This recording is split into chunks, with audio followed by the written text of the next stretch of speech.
సాధిద్దాం అమరవీరుల ఆశయాలను, సాధిద్దాం అమరవీరుల ఆశయాలను. ప్రజల భాగస్వామ్యం లేకుండా విప్లవంలో సాధ్యం కాదని, ప్రజా సంఘాల్లో ప్రజలందరినీ మమేకం చేయకుండా, సార్వత్రికంగా ప్రజల్ని కదిలించకుండా ఎవరో కొంతమంది సాయుధులై హీరోల్లాగా చేస్తామంటే విప్లవం సాధ్యం కాదని ఆచరణలో అటు చైనా విప్లవం కానీ, రష్యా విప్లవం కానీ, ఫిలిప్పీన్స్ లో జరిగిన ఉద్యమం కానీ, లేదంటే క్యూబా విప్లవం లాంటి విప్లవాలు, చిరి విప్లవం లాంటి విప్లవాలు మనకు అనేక గుణపాఠాలు ఉన్నప్పటికీ కూడా విప్లవకారుల మధ్య ద్వేషాన్ని పెంచుకున్నటువంటి కొంతమంది గుండాలు, కొంతమంది టెర్రరిస్ట్ మోకలు కాబట్టి ఎల్లనని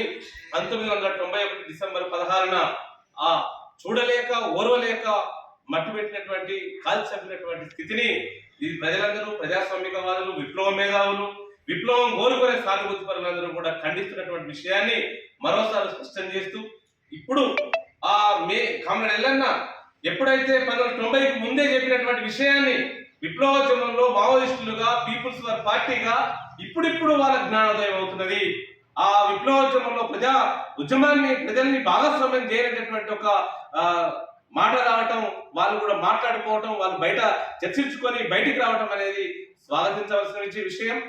అంతిమంగా సాయుధ పోరాటమే, అంతిమంగా సాయుధ విప్లవం ద్వారానే మనం విప్లవోద్యమాన్ని ముందుకు తీసుకోగలుగుతామనే విషయాన్ని వాళ్ళు గ్రహించినందుకు వాళ్ళకి ఈ విషయంలో నేను గుర్తు చేసే విషయం ఏంటంటే, కాబట్టి ఎల్లన్న 30-40 సంవత్సరాల కిందనే ప్రజల్ని భాగస్వామ్యం చేయలేనటువంటి ఒక మహోత్తరమైనటువంటి ఆలోచన చేసినటువంటి ప్రజాపంద పార్టీ ఆర్గనైజేషన్ ని వాళ్ళు తప్పుపట్టినటువంటి స్థితిని మరోసారి ఖండిస్తూ, విప్లవోద్యమంలో ఇప్పటికైనా